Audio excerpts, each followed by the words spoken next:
All right, welcome into another episode of SJHL Insider. It's February 12th. We have a lot to talk about. 5 games this week so far, and a whole lot of different changes up in the playoff picture. We'll talk about that a little bit more. And we'll play a little bit of a game called If the Season Ended Today. We've done this before, but it's always fun to do it. And there's been some changes. There has been one team out of the playoff picture as of this week. So we'll check into that, see what's going on there. We'll check out the stats leaders across the league, and we'll be joined later on in the show by former Melfort Mustang forward and Cantera Seeds Cup champion Reilley Kotai, who's now with the UBC Thunderbirds. So it'll be a cool check-in with him. This is SJHL Insider. I'm your host, Clark Munroe, here at the IKS Media Studios. Let's dive into it, but first, let's thank our sponsors. Cantera Seeds, Capital Auto Mall, Canalta Hotels, SGEU, Sask Lotteries, UPL, Chevrolet, Great Western Brewing Company, SaskTel, RBC, Saskatchewan Construction Safety Association, and Batterstad. And to help me dive into the information this week, it's Jamie Neugebauer, as per usual. Nugsy, 5 games so far, and we've seen some changes in the standings. Yeah. The races are heating up every single day, and it's a big weekend coming up. So how's your week been so far? Yeah, good. Excited to see men's hockey start at the Olympics. Spoiler alert, if you haven't heard, Canada with a terrific performance against Czechia to open that tournament out. I just remembered your water bottle was on my desk. I was like, you might need that. Might need it. You might need that. But yeah, great performance there. And certainly it is very, very interesting. I think some of the things that we assumed and thought we knew about teams, early in the year, maybe a bit wrong. Yeah. Both in terms of positively and negatively. So it's been interesting. Yeah, exactly. And some changes have been going on in the standings, and with one team in particular, I think we're going to have to talk about it, even though they haven't. Oh, I guess they played yesterday, so that'll be a part where we talk about it today for sure. But Nugsy, you mentioned it a minute ago, but the Olympics have started for men's hockey. We were watching earlier, again, spoiler, but Canada with a 5-0 win over Czechia. A fun story there. I was leaving for the office this morning, and I see a Twitter right as I'm walking out the door, because I was watching the women's game before as I was getting ready in the morning. Check Twitter, and it says, Crosby to McDavid to McKinnon. This is wild. And I'm like, oh, right, the men are playing, because I thought it was a little bit later when they started. So I drive to work as fast as I can. And in my head, I'm thinking they're playing Slovakia. So I'm like, oh, man, I forgot David Kampf was Slovakian. I forgot Michael Kempny was Slovakian. I forgot Lucas Dostal was Slovakian. And then Nugsy comes in and he's like, Czechia is playing pretty good so far, huh? And I'm like, oh, yeah, they're not playing Slovakia. Slovakia had a great debut against Sweden. Yeah. Yuri Slavkovsky was unbelievable, the Montreal Canadiens. Finland. Because Italy gave Sweden a little bit of a, with Damien Clara there and a bunch of Canadians there on the Italian team. But certainly Sweden had I looked at it was 23-2 the shots, but it was 1-1 or something. Yeah, I think at the end of the second period it was 2-2, and the shots were 45-6 or something like that for Sweden. Good stuff. Former WHLer Matt Bradley was on Team Italy, scored a goal. If anyone's familiar with that name from 8 years ago now, 9 years ago. So, anyways, there you go. That's our little dip into the Olympic pool, so to speak. But this is about the SJHL, this show, so let's dive in now as we jump into the hat trick. There it is.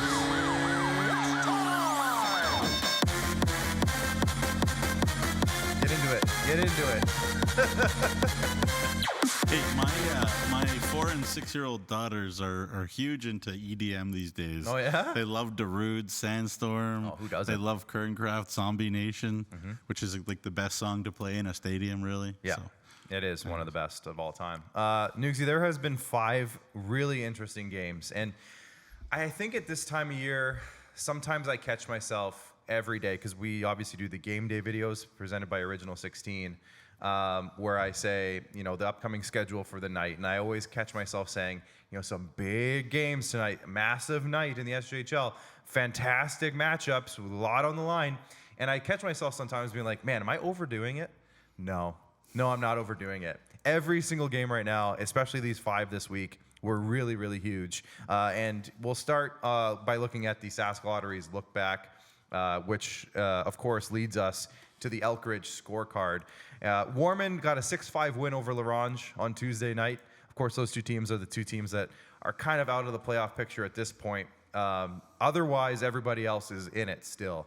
But a very good game, very interesting game, a very fun one for the fans, a 6-5 game. I'm sure both coaches weren't super pumped about it. But a 6-5 game for Warman, big win for them. The Humboldt Broncos with a 3-2 overtime win over Kindersley, and that was a huge win for Humboldt, a huge loss for Kindersley, but they did squeak out a point, which was important. We'll tell you why in a minute. And then the Nipawin Hawks with a bit of a message sent to the league with a 6-1 win over Battlefords. Holy cow. And then we'll move on to Wednesday. As we look at them, this was a big one for the Melfort Mustangs, a 4-1 win over the Estevan Bruins. Obviously, they're right behind Estevan now, as Estevan has slipped out of a playoff spot with 8 straight losses. Just double-checking that number. 8 straight losses for Estevan in a turn of events that I don't think any of us saw coming. In that regard, they have played one of the hardest schedules in the last 10 games of anybody, but still, that's a huge slide. We'll talk about that in a minute. And then the Yorkton Terriers, similar to the Nipawin message sent to the league over Battlefords, a 5-1 win in Weyburn against the Red Wings. So a big win there. But let's start back on Tuesday, Nugsy, as we kind of dive back in. Let's start with that Nipawin Battlefords game, 6-1 for Nipawin. And a very, very impressive win, a message sent, I believe, to the rest of the league. Nipawin's on a 4-game heater now. Battlefords, after being so good for so long there, I think, what was it, an 11-game win streak, 10-game win streak? They're now 6-4, a very pedestrian 6-4 in their past 10 games compared to where they were. So what was your biggest takeaway from the Nipawin domination over Battlefords? Yeah, I mean, again, I did not expect Battlefords to get, whomped like that. Again, I think Nipawin's penalty kill continues to be impressive. I know you say a 6-1 game, penalty kill. What's up with that? Obviously, the commitment to shot blocking continues to be very good, and you see Gage Roberts there, his lateral quickness and mobility, absolutely terrific. It's easy to talk about, Mason Karkachuk and Eric Hoynes, what they've been doing lately. 11 points, I think, in 5 games for Mason Karkachuk. That will do the job. 4 wins in a row here for Nipawin as well. They outshot them. Battlefords, they outscored them. They out-everythinged them, really. Yeah. And I think it's a situation where, Tad Kozin has got his team. He started the year, not being worried about being flashy and winning the games and popping the eyes and making us all be impressed. He taught them to play the right way. They bought into that, and they all got hurt and injured and sick. And then, and then, some other guys had to step up, and they held the fort. And then all those guys are back now. And talk about Braden Jockums, jumping back in, from the null. He's fully up to speed.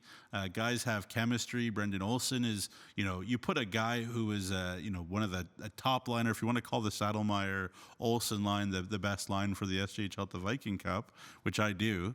Then with Zawatsky who's having a good time, by the way, as well. On the left, that line was probably the SJHL's best line all tournament at the Viking Cup. Brendan Olsen is, quote unquote on the 4th line for Yorkton or for Nipawin, if you want to call it that. No, it's not really, because it would be a top line for most teams in the league. Let's be fair. That's the way the Nipawin Hawks roll, and they showed their quality, but they did the little things really well as well. And I think that's the thing that Tad Kozin will have the biggest smile on his face in this is that the score was impressive, but the details were impressive too. Yeah, absolutely. And like you said, Nipawin has a lot of pieces that are all back and ready to go, healthy.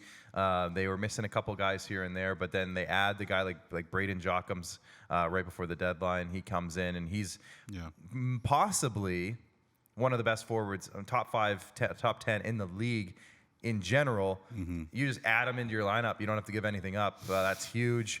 Of course, we talked about Olsen, of course, and they added Mason Egan at the deadline, but it just seems like they rounded out their roster so perfectly. And this was a big statement, I would say, for the rest of the league, saying, hey, listen, we're the number 2 team behind Flin Flon. We're coming for Flin Flon, in my opinion. That's what this game says. So it's going to be a great finish to the season for these guys. And also, got to mention, well, you'd think so, for sure. And I think a bunch of teams over the last little while, I think about Yorkton, I think about Nipawin, I think about Battlefords, I think about Weyburn, Obviously, we'll leave Flin Flon as the outlier for now because they've been ridiculously consistent. Yeah. But those teams 16 straight games with points. Have all kind of had chunks of time where we're like, what's wrong with them? And chunks of time with like, this team is a legit contender for the championship. So everybody's had their time in the sun as well, where we're singing their praises. And certainly Nipawin and obviously Yorkton are in kind of in the sun right now. And deservedly so. I'm not taking anything away from them. But I'm just pointing that out as a fact of the season. Yeah. And the last thing I'll say is Ashton Tate, who, again, we haven't talked about a lot. He's an outstanding player too, and could even come back next year. And he's that good of a player. RBC Community Ambassador, and we're nice. We've announced 8 of those already. The voting for that, the intent is for the voting for the RBC Ambassador is to be done before the end of the season, the regular season. And so that way, maybe fan bases that aren't in the playoffs or are eliminated fast, still pay attention. They tend to lose focus a little bit, we'll say, once they're teams out of the playoffs, which is fair enough. But we want everybody to be able to be voting on this RBC ambassador thing, and so that's the plan. But Ashton Tate was the latest to be announced. Very nice, very nice. Yeah, check that out on sjhl.ca for sure. But yeah, Nipawin makes a big statement. And then next game up on the docket for us on this one is Humboldt with a 3-2 win over Kindersley. Humboldt now has gone from a team that we kind of wrote off, not necessarily wrote off, but said, you know what, we wouldn't be shocked if they missed the playoffs now after the trade deadline. I actually said on the show, I said I would be shocked if they missed the playoffs. You're right. Okay. Maybe we have differing opinions, and you're right. You did say that. You're on the record. There's video evidence of it. But I think a general consensus was if you trade away 5 of your best veterans, including your captain, including the league's best goaltender, including one of the leading scorers in the league, and 2 of your best defensemen. Yeah, and they just lost Rylan Hugh, which we don't need to get into. Rylan Hugh, he's gone. And Jeter Cordy is gone after the trade deadline due to some health issues. For sure. You get Merrick Mamich, who we talked to him on Monday. Great dude. Unreal, Great dude. But I think general consensus was your team's mostly 18-year-olds at this point. Both your goalies are 18-year-olds. If you don't make the playoffs, we would understand. Right. They said, screw that. We're going to go on a 3-game winning streak right at the perfect time as these other teams are losing games, and we're going to jump into a playoff spot. They're now in 7th. This team was not in 10th because I think at one point they might have been in 10th, but Melfort has kind of been in 10th, but Humboldt has been kind of 9th. They were locked in 9th for a while there, a couple weeks anyways, after being in first place back in November. They have been kind of hovering between 6th and 9th for a while, largely below the playoff line. And now they're in 7th. They're 1 point out of moving up to 6th. This Humboldt Broncos team, Nugsy, and you mentioned it, and maybe you can just kind of toot your own horn a little bit here, but man, have they been showing that they are not punting this season. Merrick Mamich said it a lot on Monday, like, dudes, we have the mentality that we're pushing for a playoff spot. We want this community to have playoff hockey, and they aren't giving up, and they're pushing harder than ever. And it seems like with a win like this over Kindersley, who they're actively chasing in this race, this was maybe a bit of a sign that they can hang with anybody at this point. When I look at this Humboldt roster, and I said it at the trade deadline, I think they're so well constructed. The only thing they needed some time, some seasoning, and certainly there's an element of chemistry together because you're basically throwing a new team together. Obviously, the big minutes, the big moments, went to the McElwains and the Streetsies and the Connor Millers, etc. But this team, well constructed. The pieces were all there. What they really needed over the little while, especially right after the trade deadline, probably was a guy to be a focal point offensively. And I still don't know that they're going to have an easy time scoring, even the rest of the way, even into the playoffs. Like, I don't think they're going to find offense super easy to come by, and I think they would agree with that if they were honestly sitting across from me. One difference maker that they really have ignited lately, and I think the expectations for him were rightly sky high when he arrived, was Oliver Phillips. Yeah. He played really well. I think the first 2 games he came in, How they got this kid, I'd love to find out. Obviously, lots of OHL experience, even though he's still an 07. 6'7". He's a monster boy and wins faceoffs and physical and has a rocket of a shot, as we saw on the overtime winner, which I think is coming up eventually. Here's Christian Lascelles, another kid I'm really high on. But look, again, I've said it many times. Anytime you have Braden Klamosko, you have a group of kids that'll run through a brick wall for him. I know we use that term. Here's the rocket from Phillips. Thanks for coming there, Brett O'Halloran. Yeah, thanks for coming out. But, another terrific team win. This is a team in its highest form. It was good of them to show that, they were united and played well after, what happened with Hugh, which, again, we don't need to talk about. Again, I won't mention it again. But, they were down. They rallied. They found a way to win it there quickly in overtime. I always say the best way to win in overtime is as early as possible.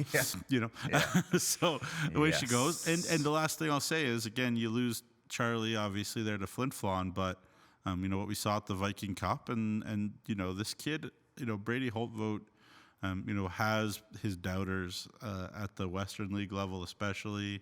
Things really did not go well, in a bunch of ways there in Prince George for him. He comes home, obviously, where he's appreciated. He's a local boy with his terrific family, and continues to thrive as one of the top goalies in the league, even though he's a young guy. Don't care how old you are if you stop the puck, and he stops the puck. Yep. And, I honestly believe that, the Prince Albert Raiders, should give him a really, really close look, going into next year. Be very interesting to see, between Brady Holtvoet and Tate Timmerman, two guys who I think are expecting to get a really good shot at the Western League next year. Timmerman with Saskatoon and Brady with Prince Albert. Which of those two guys do better? Very interested to see that. But right now Brady is shining, and Humboldt is getting the rewards of it. Well, you mentioned that goal scoring might be at a premium right now for the Broncos, and I think that's understandable. But their last 4 games have all been 3-2 games. A couple of them in overtime, one in a shootout. And I think their last 7 or so have been 1-goal games. Yes, they have. Actually, that's a great point. Yeah, dating back to January 24th was their last game that wasn't. I wrote about that in the recap yesterday night. That's why I know that. Their back-to-back series against Weyburn on the 23rd and 24th of January, 6-4 and 4-0 losses to Weyburn. Otherwise, all 1-goal games. So they're keeping it tight, and I think with a team that's kind of high energy, scrappy, young guys trying to find their place, if they can keep the scoring and errors and stuff like that low, they have as good a chance to win a game as anybody if they can keep the game tight. The big problem is when you get into the situation with a young team, we talk about this some other times with some of the other younger teams across the league, is that the mistakes pile up and the maturity levels aren't there. But it seems like this group has a decent amount of that maturity level already built in. So there's some guys who I think if they can pull together most of this group for next year, they'll be off to a running start next year. And I agree with you 100%. And I just... it's amazing to think about, Braden Klamosko and the job that he does in making people feel empowered. And when people are empowered, that's when they can be their best selves. And, just interviewing him myself over the years, interacting with him, he makes me feel like I'm good at my job. Like, he empowers me. He's always like, oh, that's a great question. Thank you for what you do for the league. And just, if he instills that in me, who he deals with once in a blue, and I feel better about myself when I finish talking to him. I can only imagine how these kids feel when they're interacting with him on a regular basis. He's such a special human being that I think again, it doesn't surprise me whenever a team that plays for him is doing well, in the intangibles, in the commitment, in the work ethic, in the grittiness. So, I think that is bearing fruit. And, these players obviously, and Braden would be the first to say, deserve the most credit because they have played a hard style of hockey. I've been a Tice Penrod believer for years. Again, he's still only an 07 as well. I think there's more offense in there too, and I think he could be a stud, moving forward too. And there's some good young D back there. So hey, the future is bright, but the present seems pretty bright for Humboldt right now too. For sure. And final thing on Humboldt, and then I just want to say one quick thing about Kindersley as well. But final thing is, like, when we thought a couple years ago, Braden Klamosko comes over to Humboldt after having, it felt like a decade of success with Battlefords, but multiple Coach of the Years, championships, et cetera, et cetera. We have to remember too, like, that wasn't his team. He didn't build that team. That was all from Scott Barney, that whole roster basically. And it doesn't always work when you have one coach's philosophy on who they brought in to the next coach. We thought it might, because on paper they still had a fantastic roster. But it just, for whatever reason, wasn't clicking. And we could see that given their hot start and then epic fall off the cliff this season. But now Braden Klamosko has kind of made his changes that he deemed fit. He has guys in that he likes and can work with and can build around. And now we see where it goes from here. I think before this time, it was kind of a jumble. Not necessarily a mess. I won't call it a mess, because there was still some very good talent there. A lot of great players, great guys, great kids. But it was a jumble, and now it feels just stabilized. Just quickly, like, to that point, I like watching them in the playoffs really closely last year, watching them play Flin Flon. I thought the talent level was relatively similar. To be fair, there was just something off in terms of how they worked together. And you can have really high talented, high functioning people, but if they don't work together, then what does it matter? For sure. So it didn't. The puzzle was a nice puzzle. It just didn't work together.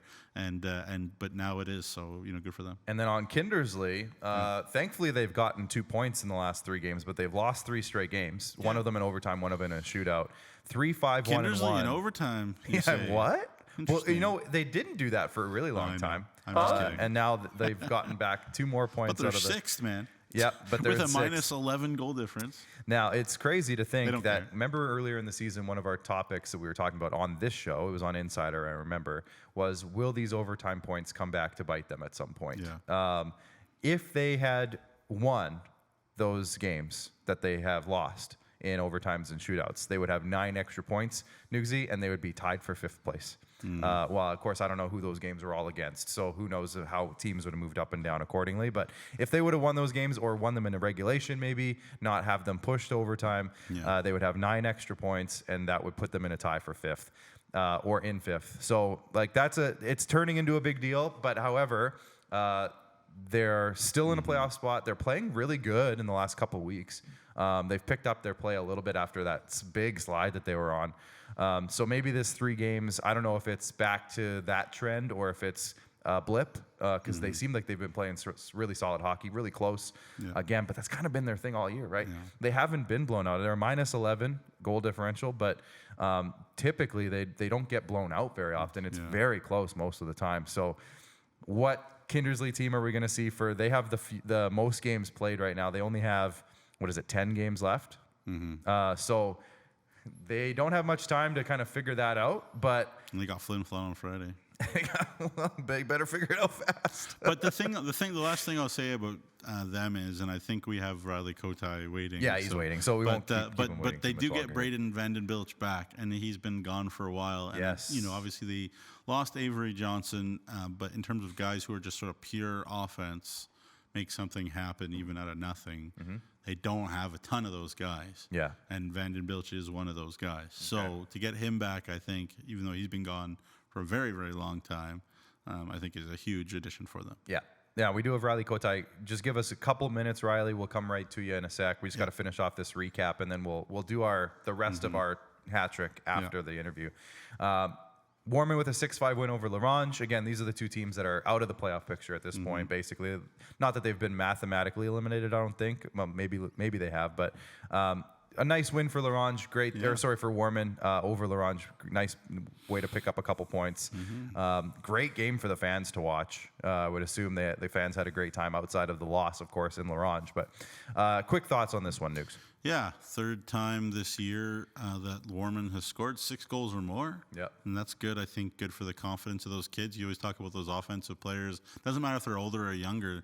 Like, you think about Carter Bergen, Trey Marcus, et cetera. These guys are used to being ones that put up points. Yeah. So for those offensive guys to see the ball go through the basket, to use a basketball metaphor, I think you could have said puck into the net, because that's a hockey term. Yeah, I guess that makes more sense. But anyways, good for them. I think the offense, again, we talked about it with their series against Battleford. The offense is certainly clicking. Yeah. For the Warman Wolverines, it's Caden Yeaman. Haven't said his name a ton this year, even though I like the raw pieces again there that Brett Pilkington has. I'm sure that's a broken record about that. Good for him to get in there. Every so often, I was talking about Peyton Allard with Brett lately, a couple of days ago, and I said, every once in a while, Peyton Allard has a shift or two where I'm like, this is the best player in the league.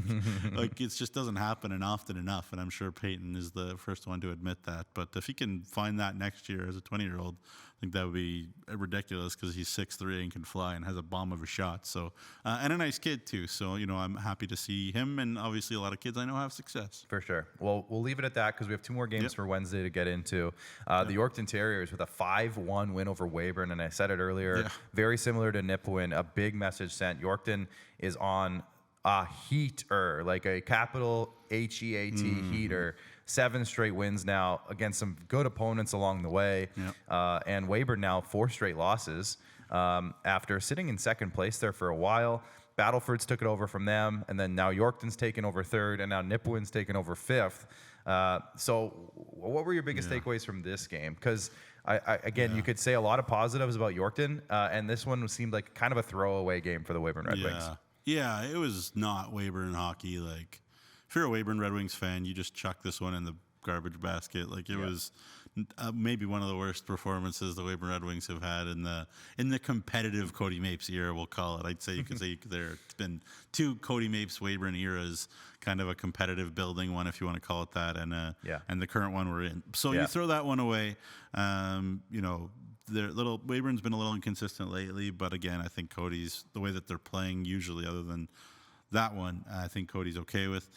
For Yorkton, again, that we've talked about the Zawatsky, Corshane, Leonard line, 19 points in a 12-game point streak for Gabriel Corshane, who's just been ridiculous. And if he wins the scoring title this year, I don't think anybody would be shocked. They're closing that gap. Like, they're 1 point now behind Battleford's for second. And I think they've played better hockey than Battleford's, lately. So they're coming. Zawatsky up to 22 goals, I think, last year, honestly, and I hope it's okay I say this, people were thinking, like, is he, not spare parts because he's a good player, but, they had Denway, they had Coyle, they had a bunch of guys, they had Schofer, they had a bunch of guys kind of ahead of him in the pecking order. They're like, are they going to move him for something to go for it last year? Right. And they decided to stick with him. And he decided to stick there, and obviously he's a local boy, so it makes a lot of sense. Yeah. And now, Jai was a critical part of that Viking Cup team. Unbelievable young man, local boy, doing it well, best line in the league right now. I don't think there's any question, maybe other than the Hoynes line in North Whitman. At the moment, But that line has been so good all year, and they've been so easy for Emery. It's just like, 94, 22, 21, over and over again. But like, why change a good thing? But those guys have been involved in so much and so consistent, so they deserve credit. And then we got to move on to the Melfort Mustangs with a 4-1 win over Estevan. A big loss for Estevan, big blow, but also a big win for Melfort, who continues to push. They're not giving up, and they are now 7-2-1 in their last 10. They've won 3 straight. Yeah. They're winning at the right time. We talked about this. They finally found that winning way that we've been talking about all year long. Waiting for it to happen, and now it's finally happening, and they're doing it at the right time because teams above them that are currently on losing streaks. The Kindersley Clippers, I would consider a 3-game losing streak. The Melville Millionaires, a 3-game losing streak. The Estevan Bruins, an 8-game losing streak. If you go up to Weyburn, they have a 4-game losing streak, but they're not, I wouldn't say they're really chasing Weyburn right now. But those 3 teams on losing streaks above them, and the Humboldt Broncos are moving up as well. So this is a perfect time for Melfort to just find ways to win, and against a team that they're directly behind at this point, a huge win last night. I think, again, having a focal point line for offense, I think, is good. Obviously, the Binner line has been consistent, maybe the best banger line, even though they haven't been a playoff team, one of the best banger lines we've seen in the decade. with Binner and Shepard and Patterson. Obviously, those are 3 super veterans and super kids. But to have the Englot line with Saddlemeyer and McKenzie, contributing offensively, being a line you can turn to, and Trevor Blevins, always had that top line that put up the numbers and that he could rely on. And those guys have been that lately. Case and Kabelka was great again. Kabelka and Malacca both have been good all year. Like it's not their issue. That's been the issue. Yeah. So they're in the playoff push. They're back alive. We said that they would be, and they are, and they're proving us to be correct. And Trevor Blevins, just couldn't be happier. He's always been a process guy. He's always been a loyal guy. I think probably if he was honest, he would say I held on to a guy or two, maybe too long even this season. But, that's moved on. Logan Peskett has moved on. You go down the list, but I think again, there's nothing but positives for Melfort the rest of the way. Well, one guy who knows what it's like to be on that top line for the Melfort Mustangs. He led the league in scoring last year, 77 points last year. This guy, our guest here today, Reilley Kotai, joins us on the video chat. Reilley, thanks for waiting. I know we kept you waiting for a few minutes, but appreciate you joining us here today. Yeah, no worries. Thanks for having me, guys. So we just talked about your old team, the Melfort Mustangs. I'm sure you've been paying attention at least a little bit to what's going on this year. They're on a heater right now. If anything, what have you heard from some of your former teammates this year about the roster and the team this year?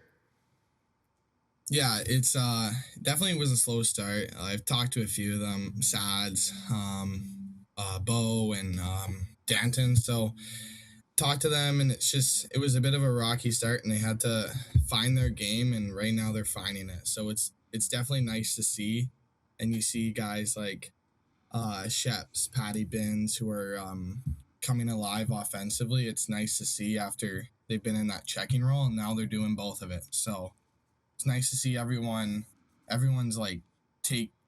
building. Everyone's building, and that's what Blevs talks about. Build each day. How can you get better? So it's nice to see that they're in the push and in the hunt. Yeah, absolutely. It's been an exciting playoff push, and it's only going to get better. Reilley, last year was pretty crazy, pretty special for you. Obviously, led the league in scoring. The amount of point streaks you had last year, it seemed like a lot went right. Obviously, the championship and the Centennial Cup run as well. When you think back to your time last year with the Mustangs, what's the first few things that come to mind? I mean, so much, but I would honestly say like the teammates. You go back, and it's just the amount of memories I have with them and funny moments, just unbelievable. And it takes a team to do what we did last year. So I would say it's I miss it. I definitely miss it, and I'm sure some of the guys who've graduated can speak on that too. But I would say, yeah, winning is unreal, and winning that championship the way we did on home was just great. So I would say I miss it. I miss the boys. But if you're gonna miss something, Coates, you might as well miss it while having a terrific rookie season on a legitimate national championship contending team, the number 2 team in Canada, all across the country. Why you guys aren't the first ranked team in Canada, I'm sure you guys are also maybe wondering. I'm sure Concordia is pretty good too, but you guys are pretty good. You're pretty good. Just talk about going from the culture there in Melfort, where you guys were top 2, 3, number 1 in Canada at the SJHL level, and then having that same standard and expectations for yourself every night there in Vancouver. Just talk about continuing over that standard and how much of a great feeling that must be. Oh, it's unbelievable. You go from a winning team to another winning team, and it's the culture that the guys have built here. It's the leaders and the older guys who they've taken all the young guys, including me, in and make us feel like we're a part of this team, like no one's left out. And I think that's a big part of it. They're the leaders for a reason, and they make sure that everyone is included, and it really helps with off ice, which I think translates to on ice. So I think the culture is a big thing, and I mean, we're winning. So there's nothing better. I don't know how to describe it, but like there's nothing better. So. Yeah, tell me about your belief. Obviously, confidence not a problem. I don't know if you saw this, Clark, but this guy just pulled a Michigan rookie in USports, and he pulls off a Michigan. I guess Kotai. You wear the Kotai name on your back, and confidence is never a problem. But just talk about what is it about your mentality, maybe, or your confidence level, or maybe the way you were raised by your parents that you were able to kind of not skip a beat. Third in Canada West in rookie goals, with some guys who were pros, some guys who were long major junior experienced guys, and you just hit the ground running, obviously on a great team. But what is it about yourself that you were able to kind of do this so far? I think it goes back to when I was a kid with my brothers, always being competitive with them, and like without them I wouldn't be where I am today. Hopefully they say the same about me, but I would say the competitiveness and the hunger to get better every day, I would say that's a huge part. And there's tough days, there's bad days where you get knocked down, you have to get up. And I think the way I get up and want to respond and want to get better, I think my hunger for that is what makes me successful. For sure. I'm sure we'll talk a little bit more about your brothers in a second here. But does he have brothers? Yeah, I think so. I've heard rumors. But what was I was a baseball player growing up, Reilley. So I got the chance to go play from a high competitive level of U18 to college. So that was a big jump for me. It was obviously the talent levels are better, the practice routines, the strictness, the competitiveness was there. What was the biggest change for you going from junior after a couple years of junior to that level with a very successful team right away? Was there a noticeable jump for you, or what was the biggest, shock compared to the two levels? I would say speed.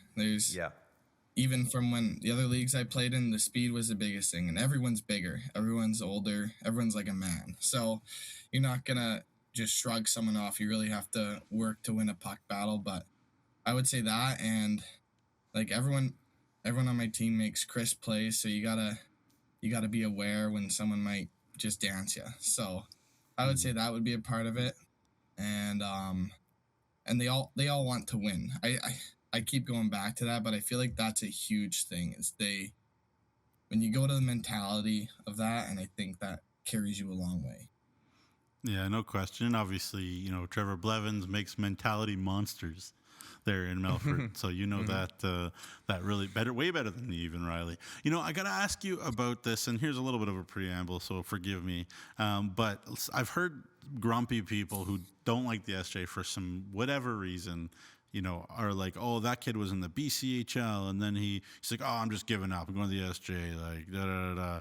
And then, but just to see you, I'm not talking about you in that specific situation. I'm just saying people have poopy pants, we'll say, in this world. To see you go from Melfort, where you did so well, to jump right into the UBC team there and do so well and be a regular and be important, it's such an advertisement to me for our league and the caliber that it is. So I'm wondering, what is it about the SJHL that molded you and made you capable to, kind of have the rookie season fresh from our league into USports, into the best USports?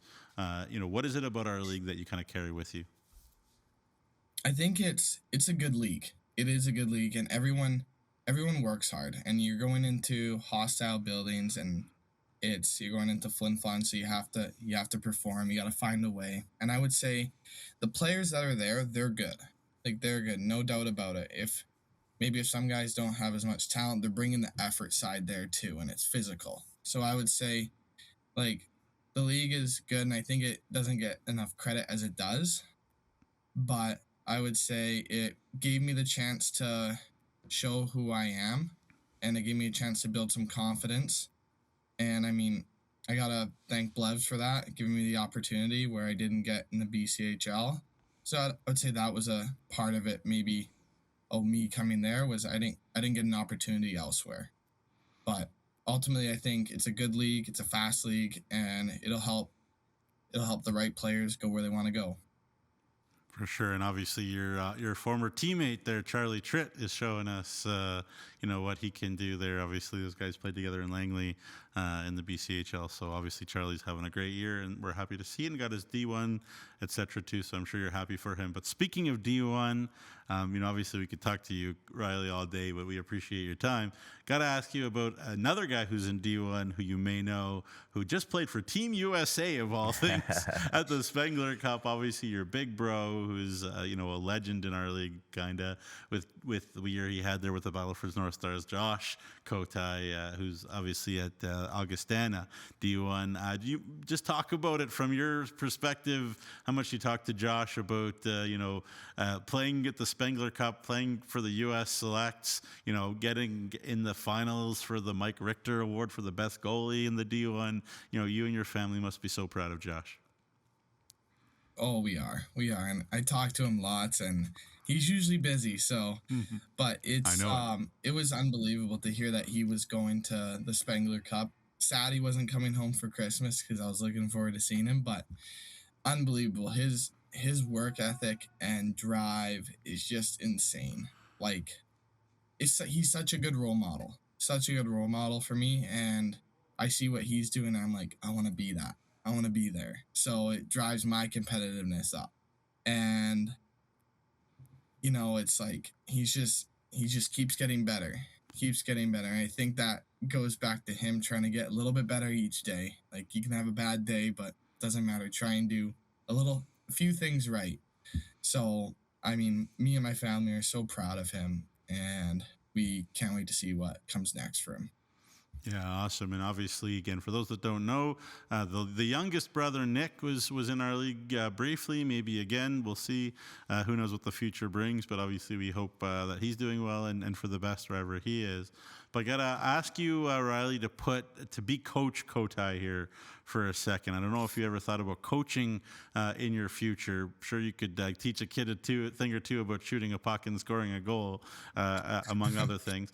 But put on your coach's hat. You got Sads, you got Bo sitting there staring at you. You got Malaka maybe in the corner with his head in his with the towel on. Whatever. And you're giving the current group of Mustangs a pep talk to not quit, to get back into the playoffs, and to keep her going here. What are you saying to those guys to fire them up and say, hey, we have Centennial Cup pedigree, championship pedigree, Cantera Seeds Cup rings, blinging on our fingers. What are you saying to fire those boys up?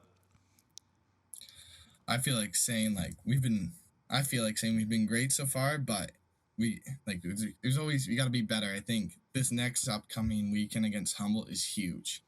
So I would say make sure you take care of business on them, and keep working on the process. I think Blevs talks about that, but I would say keep working on the process. Make sure our D zone's good. Good defense leads to good offense. That's what I would say. There you go. Perfect way to sum it up. Yeah, and he's on the ball because, they do play Humboldt twice this weekend. It's a big series. So, Reilley, appreciate you doing everything you do, and keep up the hard work over at UBC, and we'll be keeping an eye on you. Maybe we'll chat with you again before too long. Okay, thank you. Thanks, brother. All right, there's Reilley Kotai, of course, of the Kotai brothers. Yeah. Royal family.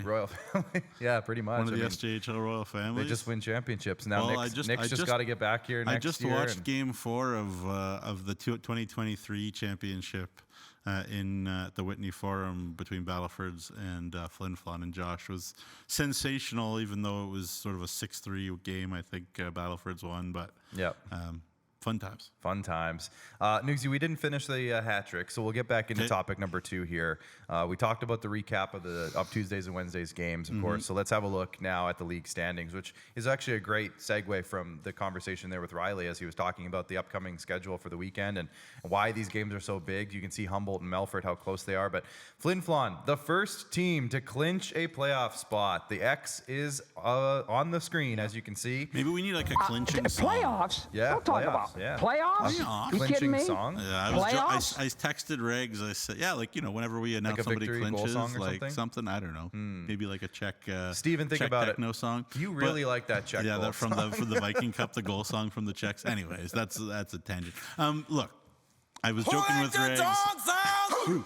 There you go. Hey, you know what? Being the Notre Dame Hounds broadcaster, I heard that one Yeah, too you many heard it a couple times. times, eh? But anyways, I was joking with Regs. It was like, congratulations on clinching. I was getting worried. And he's like, haha, thanks for your concern. But I said, but honestly, Mike Reagan, every single season, and this is, I think 18th season where he's been the coach of the Bombers. Mm-hmm. Well, if you include the COVID year there, 2021-19. Yeah. But obviously there was no playoffs there. But 18 seasons in a row, Clark. 18 playoffs at the Whitney Forum. Yeah. That is so impressive. Just year after year. Obviously, they used to have the Survivor Series, so that was a factor. But even then, it's so impressive. The continuity. They're up in Flin Flon. The job and the passion that Mike does his job with, and obviously John Clausen and Larry Fezchin and everybody up there deserves all the credit. Mm-hmm. It's obviously a team effort up there in so many ways. But kudos. I know it's a bit of a joke. Obviously, they've known they've been in the playoffs for a long time. But we still got to celebrate. So well, and it's funny. I'll go back to the start of the year when we were doing our predictions. I don't think I had Flin Flon in. I mean, I thought they'd be pretty good, but I did not have them with under 10 wins at this point in the season in my mind. I or 20-0 at home. Or undefeated at home. I mean, I didn't have that. But why did I doubt it? Yeah, why would you ever? Why did I doubt it? We'll throw the standings back up here. As you can see, Battlefords, Yorkton, Nipawin, Weyburn are kind of in that second grouping. 5 points between the four teams, of course. Three teams within a point of each other right now, Battlefords, Yorkton, Nipawin.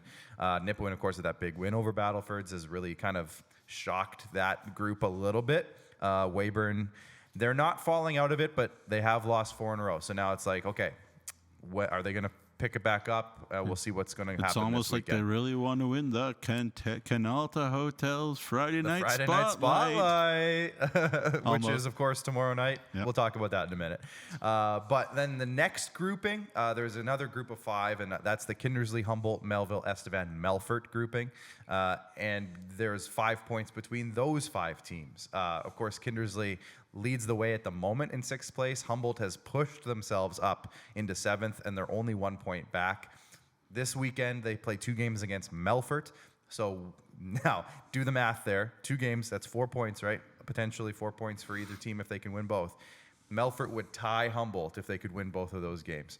Humboldt would move potentially, I guess I should say, into 6th place with points in these games. So big weekend for those 2 teams. Melville, they play Weyburn on Friday. We'll talk about that in a minute. Big game for them. They need to get as many points as they can because they have games in hand on everybody right now that they're chasing and that they're around. So they need to make the most of those games in hand. Estevan with the, I don't even know how else to say it, the epic slide, 8 straight losses. They were up in, what were they, in 3rd or 4th place? It feels like not that long ago at the trade deadline. We were talking about them as one of the top 4 teams in the league. And now they're in 9th. So it's a wild turn of events, I would say, with Melfort and Humboldt winning games and certain teams on losing skids at the moment and moving up and down the standings. It's been crazy, Nugsy. What are your thoughts? We'll throw the division standings up, and you can give your thoughts maybe on the divisional standings, just on the league as a whole. Well, yeah, I mean, we talk about the Bungie. It's the best division in the league. Yeah. No question about it. Even given Estevan's recent slide, the talent level, the coaching, it's all very good. Obviously, the UPL, the old North division there, it is a real battle too now with Melfort having figured it out. Nipawin looks as good as any. Like if you were a betting person to go to Vegas and bet on the SJHL to talk about the finals right now. Yeah. You flip a coin between Nipawin and Yorkton because they're both playing really well in order to face that Flin Flon team in the championship. Obviously, so much has to go on, and lots of other teams, including Battlefords, who are atop the Nutri, and would fight me over that. The Clippers and the Broncos, look to be a tough out in the first round of the playoffs if you get them out, and certainly could either of those teams swing an upset, that would be very interesting. And then in terms of the bottom teams in our league, both Warman and La Ronge have all sorts of young talent and all sorts of reasons for the fans of those franchises to watch now and to have hope and to hang on to the coaches there, Kaminsky and La Ronge and Pilkington and Warman as well. So I'd say the league is in terrific shape. Yep. And you and I never, as the time of these, the length of these episodes show you, never have a shortage of things to talk about. Absolutely. And the one thing I'll add to your last point there on the young teams in Warman and La Ronge is we have to show the Nipawin model. What happened last year in Nipawin, missed the playoffs, very much a struggle for the whole season. They started playing really solid hockey at the end. Yeah. They brought basically everybody back, and then they added to that group. And look at them now. They're one of the top, I would say, 2 or 3, 4 teams in the league. Yeah. So definitely something for La Ronge and Warman fans to look at. Say, look, we have in Warman one 20-year-old player right now. This whole roster is eligible to come back and to supplement for next year. In La Ronge, a very similar case. They only have, 2 or 3 20-year-olds. A lot of young talent committed to that team. So very much a chance to take a look at some good players the rest of this season. They're playing great hockey. They're keeping games close. They're keeping games tight. Yeah. Exciting hockey games, and then now build on that excitement into next season. And I would season. argue that on a sort of, it's not the same story, but I would argue that Nipawin last year was the Yorkton of that year, right, from the year before. Sure. Because Yorkton, the year before, we're like, they're struggling, but they're going to move all these guys forward. Yeah. And they did. And did they do as well as they had hoped last year? Second round, obviously, they ran into the Melfort Mustangs that nobody was really beating, let's be fair. Yeah. Fair enough. Whether they see that as a success or not, I don't know. But, I mean, we've got to give credit there, obviously, to Emery Lawson and everybody there in Yorkton for being kind of the Nipawin Hawks before the Nipawin Hawks. Yeah, so, exactly. Every year, maybe we have to look back 3 or 4 years to see who were the Yorkton Terriers before the Yorkton Terriers. Anyways, yeah, you're right. Great point there. Let's have a look at the scoring leaders here as we head into the weekend. There's 4 days of games. There's Friday, Saturday, Sunday, and Monday games. And there's no... it's a holiday week next week, holiday Monday, so there's no SJHL weekly episode coming on Monday. So this will be the look going into the whole weekend here. Ewan Rennie continues to lead the way. However, Gabriel Corshane has made a massive jump while Ewan Rennie has missed a couple of games, and he is now tied for the top scorer in the league, 62 points each. Jai Zawatsky is right there too, just 3 points back. William Leonard just 4 points back of Jai. So a very strong chance, Nugsy. I remember a week ago we said, is there a chance that Yorkton might finish 1, 2, 3 in league scoring? I think that chance has increased exponentially since we've had that conversation. It's still not in the bag by any stretch. Rylan Williams tied with William Leonard with 55 points. And then Josh Knittig and Anthony Campbell, the super duo there in Battlefords with 48 and 47. Joey Lee's 46. Is he back in the lineup? Because he was missing. He missed a couple of games. We'll see this weekend. Has not come back yet. Yeah, we'll see this weekend if he gets into the lineup maybe over the course of the weekend. Eric Hoynes, welcome to the top 10. Boy, has he been skyrocketing up this chart in the last couple of weeks. He's been unbelievable. His line has been crazy good with Mason Karkachuk and Sean Shields over the last, 5 or 6 games. I hear our director, Steven, yelling in the other room when I said the word unbelievable. He's been yelling all show. Yeah, that guy. And every we time. Love it. We love you, he Steven. makes me smile every time. And then Josh Sale has been great as well for Weyburn there, rounding out the top 10. Let's have a look at the goalies as we kind of wrap up the look around the league in terms of numbers. You can see Charlie Tritt continues to be the man, 938 save percentage. Now, one thing that I noticed, Nugs, when we were doing some research for tomorrow night's Canalta Hotel's Friday night spotlight, or tomorrow morning's, I should say, episode, is that Matthew Spencer-Dahl has a 931 save percentage, but he's only played 11 games. So is he going to qualify soon? I don't know what the qualifying number is at this point, but if he were to qualify soon, he would be in second place, and him and Charlie Tritt would have quite a race to the finish line. Obviously, Charlie's got to 2.5 times bigger sample size, but still pretty impressive stuff. Anyways, here's a look at the goalies. It's been a similar list for the last several weeks, but some very good performances, and we're still creeping up. Like I mentioned, a couple guys that are now starting goaltenders on their teams aren't qualified. Matthew Spencer-Dahl comes to mind, Joey Rocha. So we might have some guys popping up soon in those numbers lists, but once they qualify. So we'll see in the next maybe 2 weeks or so if those guys end up qualifying. Is that goal regulation size or what? The one thing I want to say about that list is throughout this tough time for the Estevan Bruins, both Nathan Cam and Dylan Adams have been awesome. Yeah. Really awesome. Yeah. So those guys have not let their competitiveness and their consistency down. So if you're a scout and, obviously it's tough to be a goalie in a situation and maybe they could win a couple in a row and we'll be like, oh, they're fine. They're fine. Yeah, no problem. But, if I would put a big plus or a big gold star right now beside the names of those two kids. Yeah. Obviously, I put a big gold star beside Nathan Cam, and then he was called up 15 minutes later by Kelowna. But pretty funny. For those guys to play like they are, given how difficult things have been in Estevan lately, just says a lot about them. For sure. Last thing we'll do today before we kind of wrap things up. If the season ended today, because it's changed quite a bit since the last time we did this about a week or so ago. So let's throw the league standings up one more time, gentlemen in the back. We'll play this game really quickly. Gentleman. There's two. I think Ryan's back there Ryan, now too. Sorry. The Flin Flon Bombers would play the Melville Millionaires. Oof. Talk about an immovable object and an unstoppable force. Huh? That'll be an interesting matchup. I think Melville being able to shut down Flin Flon, they might have as good of a chance as anybody. I've seen Flin Flon come into the CN Community Center and play terrible. Yeah. Time and time again. And Mike Reagan knows that, and nobody knows how good of a coach Doug is like Mike Reagan knows. Right. Well, exactly. So that coaching matchup would be great. The team matchup, I think, would be very interesting. Out of the grouping of, let's say the 6th place to 10th place, to me, and I think we've talked about this a little bit, but I feel like Melville would have the best chance of those 5 teams against Flin Flon.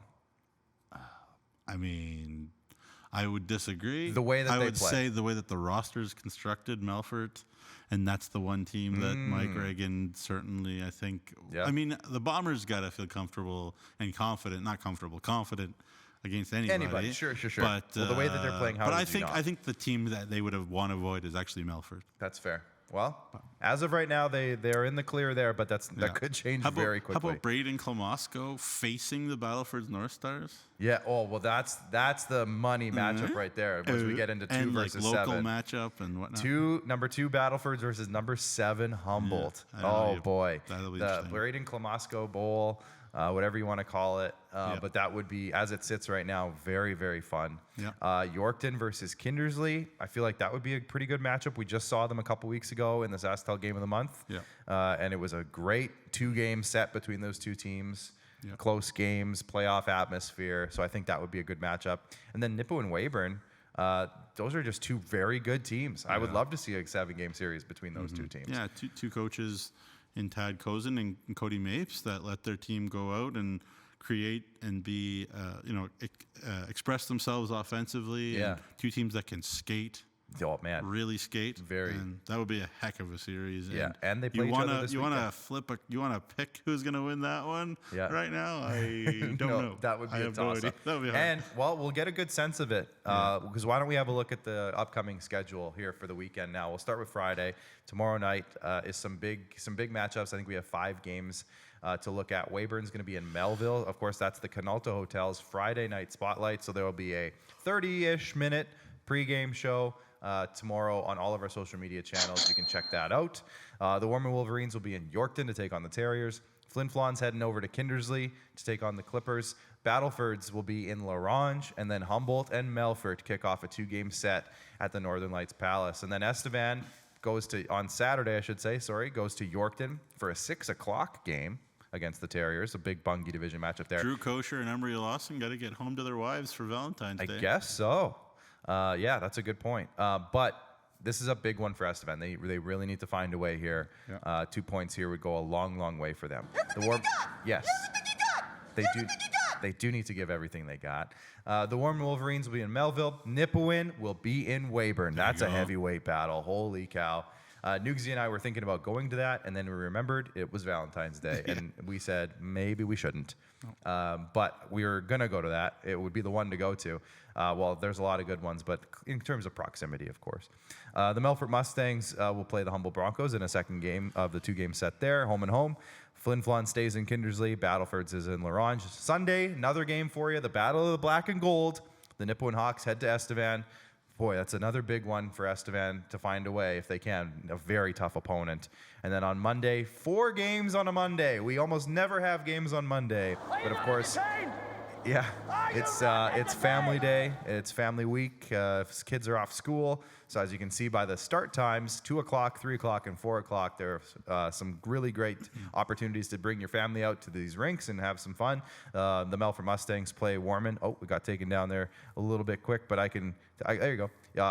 Melfort will be in Warman. Yorkton will be in Humboldt.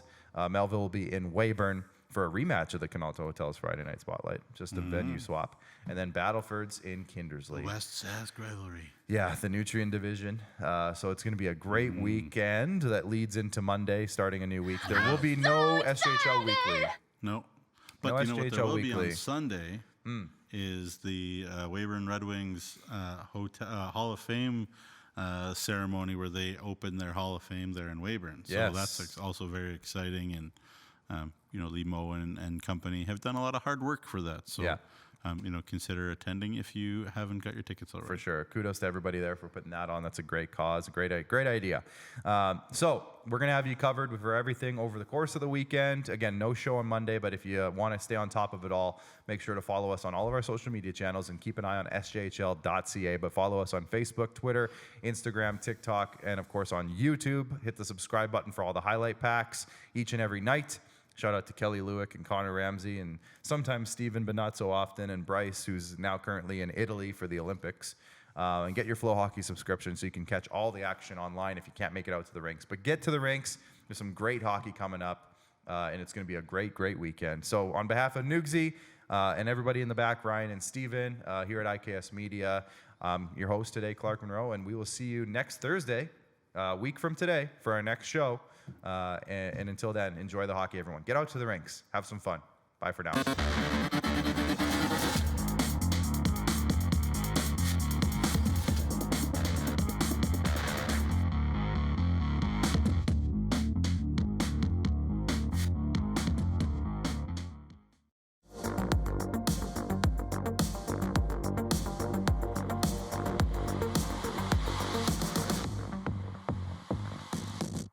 That'll do it.